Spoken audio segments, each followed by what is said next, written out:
Oke, saudara-saudara, selamat malam, selamat petang, salam sejahtera untuk kita semuanya, ya. Assalamualaikum warahmatullahi wabarakatuh. Ya, semoga Anda dalam situasi sehat walafiat, ya, dan kita lanjutkan materinya, ya. Hari ini kita akan membahas tentang kelanjutan materi itu mata kuliah komunikasi data, ya, dan jaringan komputer, dan juga penjelasan UAS, ya, secara sederhana, ya. Saudara-saudara, salah satu contoh penerapan komunikasi data itu di dalam teknologi yang berkembang sekarang ini adalah mengenai Internet of Things atau IoT, ya. Internet of Things ini, ya kan, ini adalah ide sederhananya adalah segala hal yang berada di luar komputer dan di luar jaringan komputer itu berusaha untuk diraih, ya, masuk ke dalam jaringan, ya, komputer. Sehingga apa? Sehingga segala macam benda di luar komputer tadi itu, ya kan, yang selama ini sudah mapan dalam konsep interfacing, ya, interface, ya. Interfacing, ya, misalkan dengan printer, dengan fax, ya, dengan katakanlah alat-alat imaging device, ya kan, itu sudah berjalan, ya. Karena itu adalah alat-alat elektronik semua. Jadi interface ini yang berhasil, ya kan, menggabungkan semua piranti-piranti elektronik, ya kan, masuk ke dalam komputer dan masuk ke dalam jaringan. Itu sudah berjalan existing dan sudah dinikmati oleh kita semuanya. Nah, seiring dengan perkembangan jalan, saudara-saudara, ternyata segala hal atau benda di luar komputer ini sayangnya tidak elektronik, ya. Sayangnya tidak elektronik. Ya, sebagai contoh adalah proses, ya. Proses-proses yang itu berjalan sudah ordinary atau alamiah, ya. Proses-proses yang katakanlah itu dirancang manusia yang itu sifatnya tidak elektronik, ya. Contohnya apa? Proses industri, ya. Proses industri itu kalau Anda pernah melihat, ya kan, industri itu di daerah pabrik-pabrik, ya, itu semua proses-proses mulai dari bahan mentah sampai menjadi bahan jadi sampai menjadi produk itu adalah proses-proses yang dirancang oleh manusia. Nah, sayangnya semua proses-proses tadi itu, saudara-saudara, dan benda-benda di luar komputer atau jaringan itu sayangnya adalah tidak elektronik. Ya, sehingga apa? Sehingga semua proses dan semua benda-benda ini gitu kan, itu ada outputnya. Ada outputnya bentuk sinyal. Sinyalnya otomatis juga bukan elektronik, non electrical signal, ya. Karena semua benda-benda dan proses tadi ini di luar komputer dan di luar jaringan komputer lebih banyak tidak elektronik, ya, dan juga tidak menghasilkan sinyal elektrik, sehingga konsep interfacing ini berkembang menjadi konsep IoT, ya, Internet of Things. Jadi ini dasar Internet of Things ini pada hakikatnya adalah komputer dan jaringan berusaha untuk menghubungkan segala hal, benda atau proses di luar komputer dan jaringan komputer untuk masuk ke dalam komputer dan jaringan komputer. Nah, itulah diciptakan yang namanya konsep IoT atau Internet of Things, ya. Sehingga apa? Sehingga Internet of Things ini bisa menghubungkan, ya, segala macam benda atau proses di luar jaringan komputer, ya. Sebagai contoh gitu kan, apa? Proses alamiah, ya, proses alamiah di kehidupan kita sehari-hari yang mau kita hubungkan dengan jaringan komputer. Sebagai contoh adalah misalkan data cuaca, ya. Data cuaca, ya kan, selama ini Google, ya kan, memprovide data-data tadi, kan, itu dengan citra satelit. Nah, data-data citra satelit itu, saudara-saudara, menghasilkan data yang tidak single, ya. Datanya itu beberapa macam parameter, ya. Kecepatan angin di lapisan-lapisan atmosfer, ya. Tekanan udara di lapisan-lapisan atmosfer, kelembapan udara di lapisan-lapisan atmosfer, ya. Kemudian juga pola-pola awan di setiap lapisan atmosfer. Nah, data-data yang tidak single ini, saudara-saudara, ya kan, itu di-capture dengan citra satelit, ya. Citra satelit yang terkenal di dunia ini adalah citra satelit NOAA, ya, miliknya Amerika, ya, khusus untuk memantau cuaca permukaan bumi, ya. Nah, data-data seperti ini, saudara-saudara, bisa kita hubungkan real time dengan jaringan, ya. Karena apa? Data-data ini sudah dipanen, sudah diambil oleh citra satelit. Nah, citra satelit tadi itu menghasilkan data-data parameter-parameter tadi, ya, untuk diolah oleh komputer atau jaringan.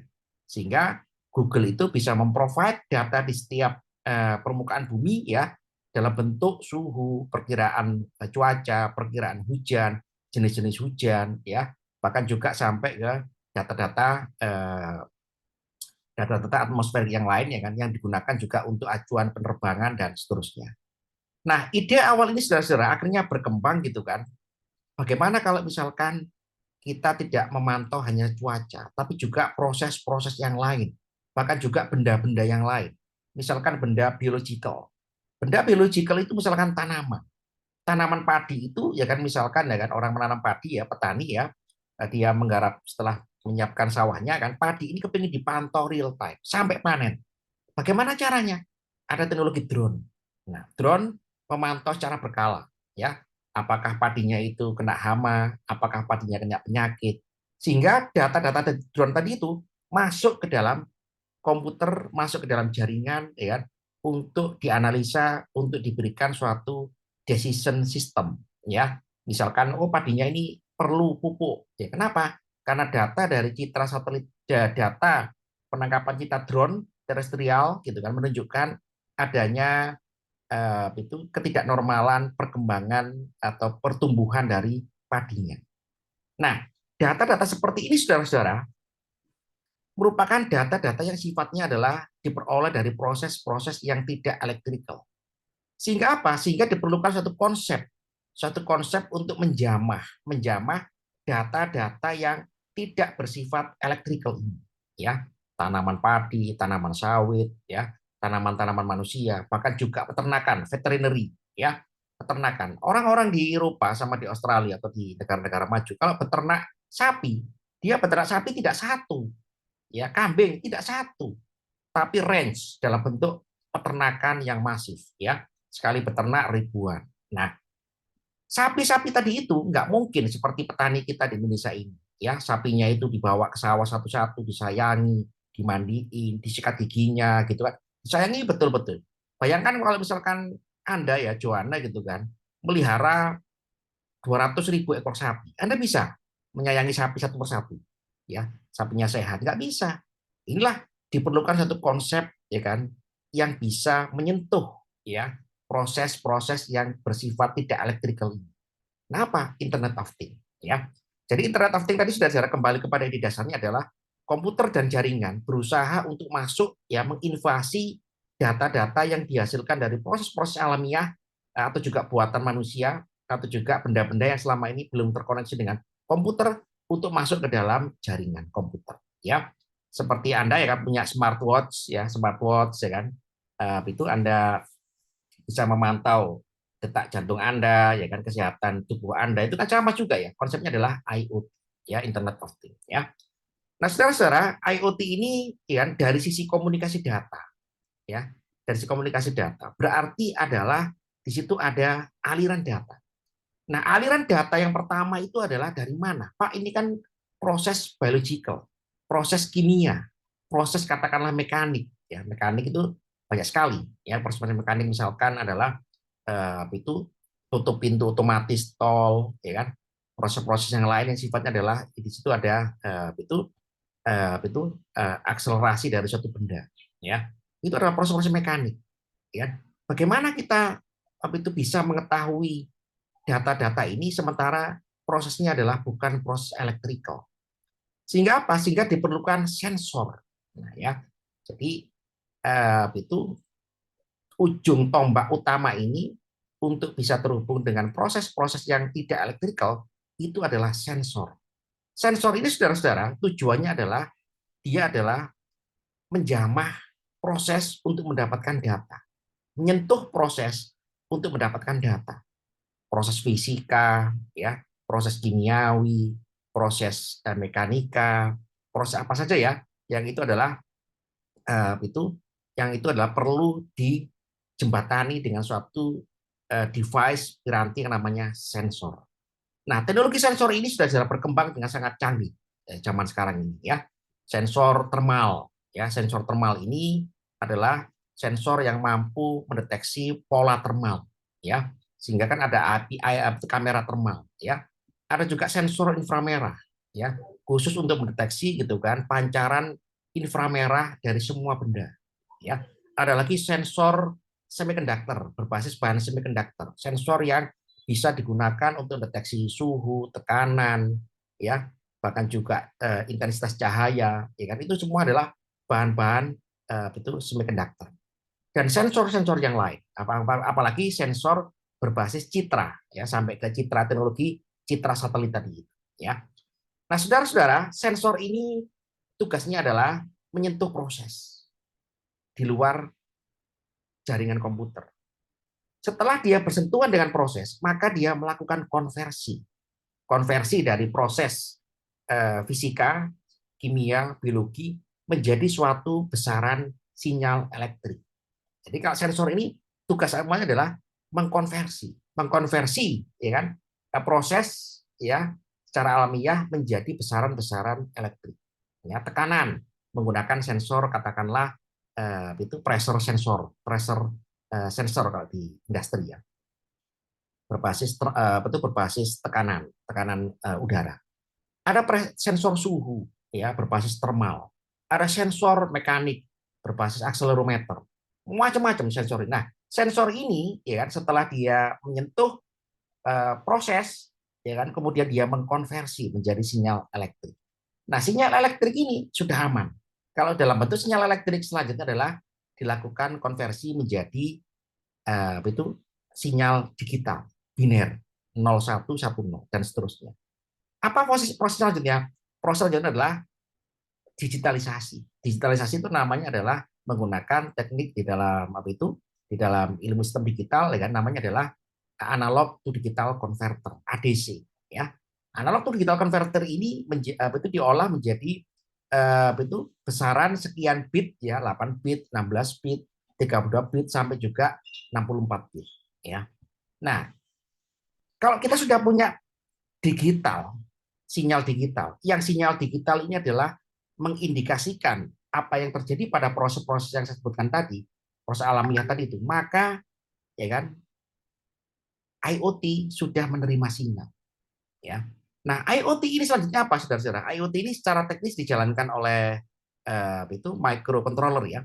Jadi microcontroller gitu kan, yang di situ dilengkapi dengan suatu software, ya, software untuk membaca port inputannya kan, membaca data, ya, mengkonversi data, ya, kemudian sampai ditransmit ke jaringan, ya. Transmit jaringan oleh microcontroller tadi itu, ya, dilengkapi juga dengan transmitter, ya. Transmitter misalkan wireless, ya, wireless seperti kita menggunakan kamera IP atau kamera outdoor, ya, ditransmit ke dalam jaringan.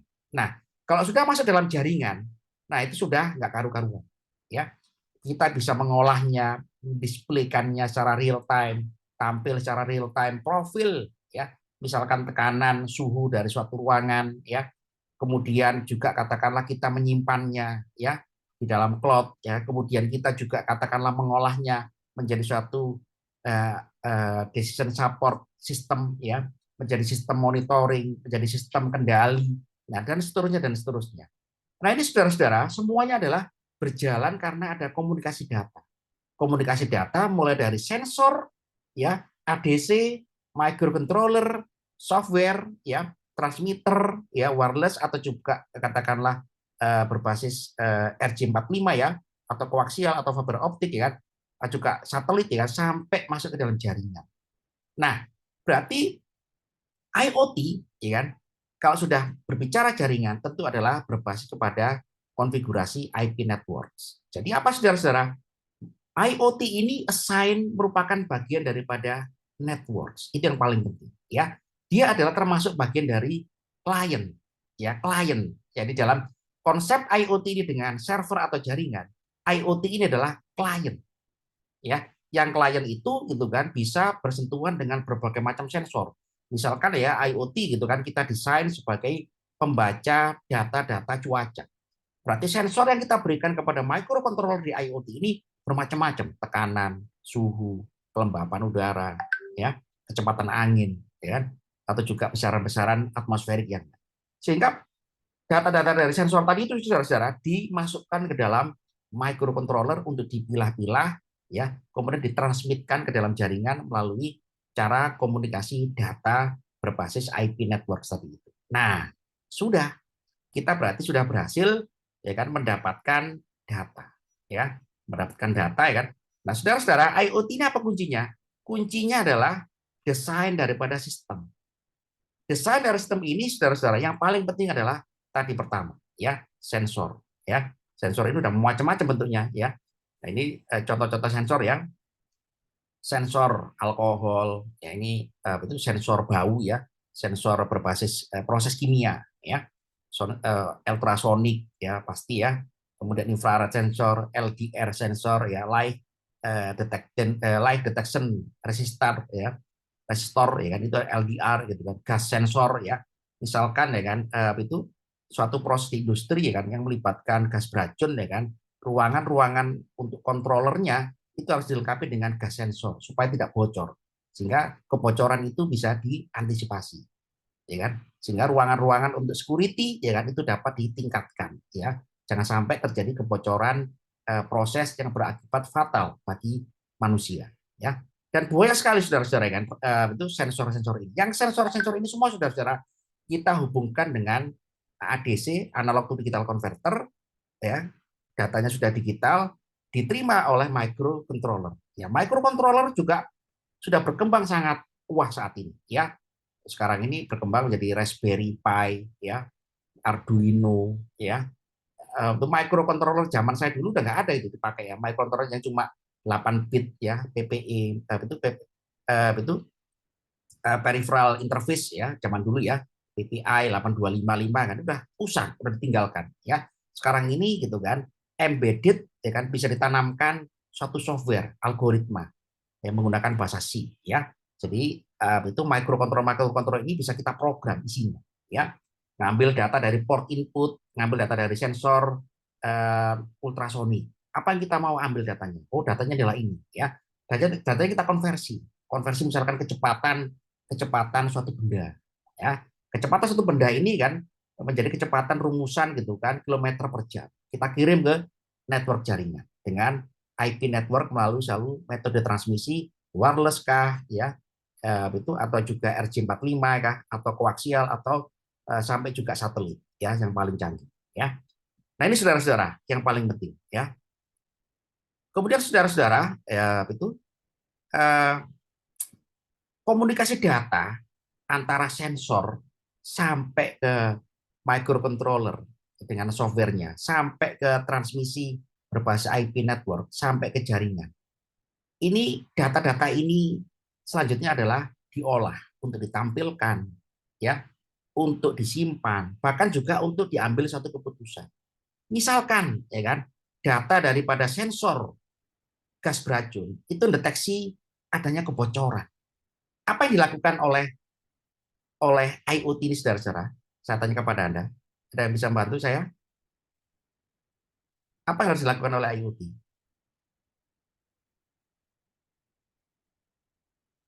Halo? Apa yang harus dilakukan oleh IoT? Kalau Di- dia mengamati ada kebocoran, ya katakanlah definisinya adalah kebocoran ya di dalam software decision support system. Apa yang harus dilakukan? akan mengirimkan sinyal Pak ke ke user atau ke pengguna bahwa Ya, ada malfungsi ya. betul, betul. Berarti data monitoring ini real time akan digunakan untuk macam-macam. Satu, untuk peringatan, alert warning. Dua, ya kan, untuk antisipasi pencegahan kebocoran. Ketiga, untuk digunakan untuk katakanlah men-shutdown prosesnya, ya mengambil keputusan shutdown proses, atau juga mekanisme pengamanan yang lain-lain, ya terkait dengan security. Berarti apa, saudara-saudara? Software kita ini terhubung dengan decision support system itu harus bisa membuat satu algoritma, ya, untuk dikirimkan kembali kepada IoT, ya, untuk berhubungan dengan aktuator. Jadi IoT ini, ya kan, bisa merupakan komunikasi timbal balik. Dia kirim data dari sensor, tapi dia juga bisa menerima perintah dari sistem. Ya, katakanlah web monitoring kebocoran gas, misalkan. Berarti dia bisa menerima perintah. Diterima perintah ini oleh microcontroller. Kan tadi kan karena microcontroller tadi itu dihubungkan dengan IP networks ya. terhubung dengan jaringan. Jadi IoT ini adalah bagian dari klien, ya, klien atau user seperti itu. Sehingga apa? Sehingga microcontroller menerima perintah, mengeksekusi, menjadikan suatu suatu langkah. Nah, langkah ini saudara-saudara disebut sebagai aktuator sistem, aktuator. Sehingga apa? Oh, saya diperintahkan oleh jaringan, oleh web ya kan, atau oleh software untuk ya kan melakukan satu, misalkan membunyikan alarm, ya, kemudian men-shutdown proses yang terjadi di industri, atau juga melakukan langkah-langkah pengamanan. Nah, tiga perintah tadi itu saudara-saudara diterjemahkan oleh microcontroller menjadi sinyal ke aktuator, sinyal output di aktuator. Jadi microcontroller gitu kan di dalamnya sudah ada software kan untuk menerima perintah, ya kan, mengeksekusi untuk menggerakkan aktuator, kirim sinyal ke aktuator. Aktuator ini bentuknya banyak sekali, ya, aktuator ini. Aktuator ini bentuknya adalah kalau mekanik ya dia menggunakan motor, ya, motor DC, ya. Motor DC itu bisa bergerak ya kan karena di situ ada konsep yang namanya pengaturan kecepatan, ya. Pengaturan kecepatan. Motornya misalkan apa? Pak, motornya digunakan untuk nutup pintu, Pak. Pintu harus tutup supaya kebocoran gas ini nggak terlalu berdampak meluas. Tutup pintu. Berarti siapa yang gerakan pintu? Misalkan aktuatornya adalah motor listrik DC. Motor listrik DC ini digerakkan oleh siapa? Digerakkan oleh driver. Drivernya apa? Drivernya berbasis PWM, pulse width modulation, atau juga frekuensi. Frekuensi dari mana? Dibangkitkan dari generator. Generatornya dari mana? Dia terima generator ini bisa mempercepat, memperlambat gerakan motor DC dari microcontroller. Di mana microcontroller tadi itu sudah menerima perintah dari web system bahwa terbaca dari sensor ada kebocoran gas dalam batas ambang yang katakanlah itu bisa merugikan, sehingga algoritma DSS ya kan, DSS System harus membuat keputusan mengirim sinyal melalui IP network ya kepada microcontroller untuk melakukan antisipasi langkah-langkah tiga tadi itu, ya, menghidupkan motor, nutup pintu, ya, menghidupkan motor yang kedua untuk katakanlah shutdown proses, menghidupkan motor ketiga untuk menghidupkan langkah ketiga dalam membunyikan alarm, ya. Kalau membunyikan alarm itu gampang banget, itu cuma piranti sound biasa. Nah, itu saudara-saudara. Jadi komunikasi data, ya kan, di era sekarang ini saudara-saudara, komputer dan jaringan berusaha menyentuh wilayah-wilayah yang semuanya adalah tidak elektrikal. Dan pasti semua proses-proses di luar jaringan komputer itu adalah proses-proses yang sifatnya tidak elektrik, ya. Tidak elektrik, ya, tidak bersifat elektronik sehingga tidak bisa menghasilkan sinyal listrik, ya, untuk dibaca dan diolah dan seterusnya. Itulah gunanya daripada IoT gitu kan, yang terintegrasi dengan sensor. Jadi kalau kita mau merancang suatu sistem IoT, ya kan, kita harus definisikan prosesnya dulu. Ini proses apa? Proses kimia kah? Maka perlu sensor kimia. Proses biologis kah? Biological kah? Maka ini adalah perlu sensor biological. Ini sensor ini prosesnya apa ini? Prosesnya adalah proses fisika, thermal, tekanan. Nah, ini perlu sensor-sensor yang digunakan untuk mendeteksi besaran-besaran fisika. Proses mekanik, maka diperlukan sensor-sensor mekanik. Proses-proses yang lain ya yang berada di luar lingkungan ini banyak sekali. Tentu adalah sensornya sudah tersedia. Tinggal adalah kreativitas kita di dalam menciptakan satu sistem IoT ini gitu kan dengan software, ya. Siapa yang pernah melihat modul Arduino masa saya ini, saudara-saudara? Siapa pernah ngotak-ngatik itu Arduino atau Raspberry Pi, ya? Nah, zaman dulu saudara-saudara, mahasiswa saya itu banyak sekali yang mengerjakan proyek-proyek seperti ini ya dengan Raspberry Pi, dengan itu Arduino, ya. Bahkan juga itu pernah ada yang juara dari mahasiswa saya kan. Dia bikin uh, tongkat orang buta dengan sensor ultrasonik, ya. Sensor itu pandu orang yang mengalami itu handicap dalam penglihatan. Nah, itu bagus sekali tuh anak itu, ya. Saya masih ingat ya itu mahasiswa saya kan sudah 7 tahun yang lalu kan. Dia ya saya pandu gitu kan, beli sensornya ultrasonik, ya, sampai ke bikin softwarenya dengan bahasa C ya, sampai outnya jadi gitu ya, diperagakan. Nah, itu jadi bagus ya. Nah, nanti kalau Anda tugas akhir, Anda juga bisa ya menggunakan IoT karena kan modul-modul seperti ini sudah sangat murah di pasaran ya, tergantung kreativitas kita untuk menggunakannya ya. Oke, saudara-saudara, silakan ada pertanyaan. Silakan. Halo. Belum ada, Pak. Oke ya.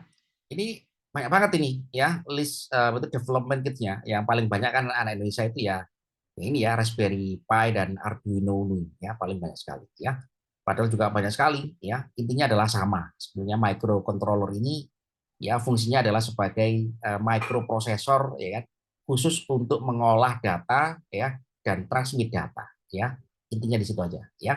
Karena kan microcontroller ini bisa kita tanamkan software ya kan yang bisa melakukan identifikasi data, ya konversi data, penghitungan penghitungan secara sederhana gitu kan sampai terkonfigurasi menjadi IP network ya kan dikirimkan dalam jaringan ya. Nah, saudara-saudara, kalau tidak ada kan berarti itu nanti puasnya itu adalah simulasi IoT, Internet of Things. Cuma sayangnya saya belum menemu simulatornya. Ya, jadi simulator saya belum nemu ya. Kalau Anda sudah nemu nggak apa-apa nanti bisa usulkan kepada saya ya. Untuk saya cek bagaimana itu cara kerja daripada simulatornya ya. Jadi nanti Anda merancang IoT ya. IoT jadi IoT itu apa? Melibatkan komunikasi data ya kan.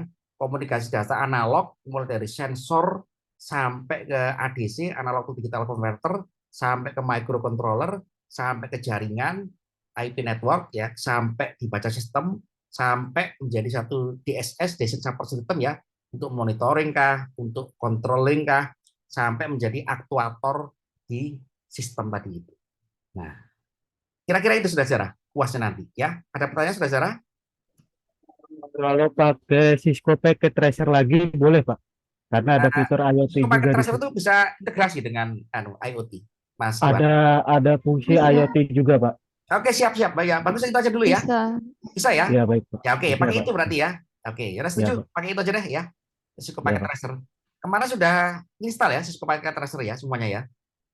Ada yang belum sih, Pak, mungkin. Tapi nggak apa-apa, nanti mungkin install. Ya wis. Ya, Ya, Pak. oke, setuju, setuju Mas Iwan Asli sama Mas Rijal ya. Oke. Kalau kemarin Mas Rijal itu anu ya, itu virtual ya, virtual network ya. Jadi nanti soalnya ada dua pilihan. Boleh IoT, boleh virtual networks ya. Silakan aja dipilih ya. Jadi ya boleh desain virtual networks, boleh IoT. Setuju ya, saudara-saudara? Kan sama-sama beratnya itu. Ya, oke. Iya, Pak. Ya, jadi soalnya nanti pilihan, kerjakan satu aja ya. Yang mengerjakan desain virtual network silakan ya. Yang mengerjakan IoT juga silakan ya. Jadi saya kepingin lihat supaya kreativitas Anda ini muncul ya. Syukur-syukur nanti itu jadi tugas akhir ya, tugas akhir misalkan ya kan ya IoT untuk memantau proses apa ya. Memantau proses katakanlah proses-proses yang itu penting ya. Terhubung dengan drone ya, drone gitu kan misalkan di daerah Anda itu kan itu perlu pengawasan drone ya. Drone itu perlu digunakan untuk pengawasan tanaman ya atau juga hewan-hewan gitu kan. Seperti kita lihat saudara-saudara kan kalau pertanian modern sekarang kan menggunakan teknologi ya kan. Orang tidak mungkin memantau penyakit antraks ya di Australia sana gitu kan. Itu ngecek satu-satu. Cukup ya kan IoT dipasang di kupingnya sapi ya. Kupingnya sapi kan dicepret ya kan. Nah, sudah dia menjadi IoT itu ya. Berarti sapi sapi peternakan modern ini kan itu bukan lagi nama sapi, itu kan apa sapi bejo misalkan. Tapi nama sapinya adalah sudah apa, Mas Iwan? Nama sapinya ini. Apa nama sapinya ini? Gimana, Pak? Tapi di... Sapi. Ya, kalau orang Ya. Jawa itu kan kalau melihara sapi kan dikasih nama bejo, ya. Oh, Ya, Kiai Slamet kadang ya gitu-gitu, Pak. gitu kan. Gitu. Tapi kalau pertanian modern, ya kan, dengan IoT, ribuan sapi ini mungkin dinamai, mungkin nggak dinamai. Mungkin sih, Pak. Ya, untuk mendeteksi itu mungkin. apa Iya. Dengan cara apa? kesehatannya katanya. Dengan cara Di, apa?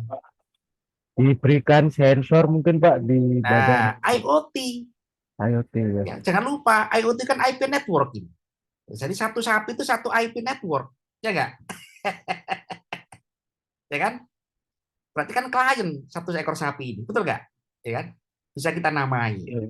Ya kan? Sehingga database-nya sistem pemantau sapi tadi itu kan sapi ya kan nomor IP 192.168.2.11 ya kan dalam kurung bejo ya kan bejo 1 ya 192.168.2.13 ya kan bejo 2 kan bisa gitu.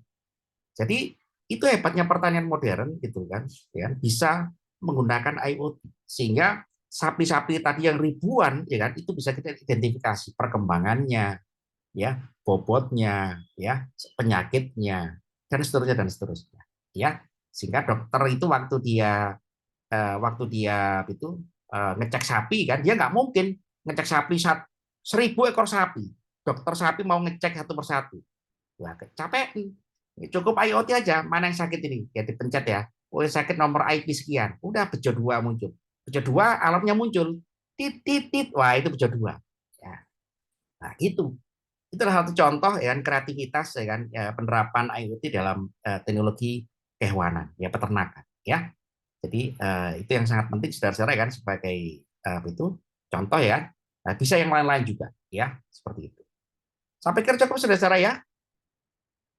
Halo, Cukup, Pak. cukup ya. Ya Pak. Ya. Oke, berarti kita ada dua nanti soalnya ya. Satu itu cloud ya, cloud virtual network ya. Satu lagi adalah IoT ya. Oke, siapkan waktunya ya. Insya Allah minggu depan akan saya unggah soalnya ya kan. Dan siapkan itu jawaban Anda ya. Dan seperti biasa jawabannya adalah bentuk PDF dipresentasikan ya. Dipresentasikan secara sederhana ya. Jadi apa itu supaya Anda nanti itu nilainya optimal ya. Dengan cara presentasi saudara-saudara kan itu terlihat ya siapa yang menyimak materi dan memahami materi sampai menjadi satu skill dalam desain dalam suatu itu penyelesaian soal ya. Jadi itu usia ini saya rancang agar dia mulai terbiasa problem solving ya. Real problem solving. Itu yang paling penting ya. Problem solving. Kalau kita di dalam setiap mata kuliah itu kebiasaan ya untuk real problem solving sehingga nanti Anda waktu tugas akhir tidak terlalu kesulitan ya. Hanya ditambahkan saja kemampuan menganalisis data, sensitivitas dalam melihat data ya. Oke, terima kasih atas waktunya semuanya ya, Joen ya, Rizal, Mas Iwan, Pak Jejen ya. Sampai ketemu di lain waktu minggu depan insya Allah ya. Selamat sore, selamat datang. Assalamualaikum warahmatullahi wabarakatuh. Makasih Waalaikumsalam. Pak. Ya, makasih. Sama-sama ya, ya. Makasih Pak. Ya.